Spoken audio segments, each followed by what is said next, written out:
சங்கீதம் 5வது அதிகாரம் 12வது வசனம், கர்த்தாவே நீர் நீதிமானை ஆசீர்வதித்து காருண்யம் என்னும் கேடகத்தினால் அவனை சூழ்ந்து கொள்ளுகிறீர். ஆண்டவர் யாரை ஆசீர்வதிப்பார்? கீழ்ப்படிந்து உத்தமமாய் நடக்கிற அற்புதமாய் மனம் திரும்பின பிள்ளைகளை, அது மாத்திரமல்ல நீதிமானாய் நடக்கிறவர்களை அவர் ஆசீர்வதிக்கவே ஆசீர்வதித்து, வேதத்தில் அநேக நீதிமான்களை குறித்த காரியங்களை நம்ம பார்க்கிறோம்.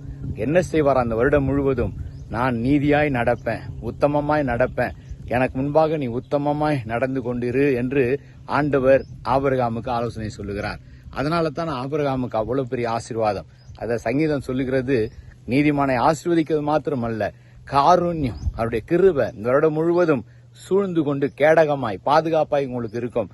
நீதிமானாய் இருப்போம், தேவனிடத்திலிருந்து காருண்யம் என்னும் காடகத்தால சூழ்ந்து கொள்ள செய்வார், ஆசீர்வதித்து உங்களை பெருகவே பெருக செய்வார். God bless you.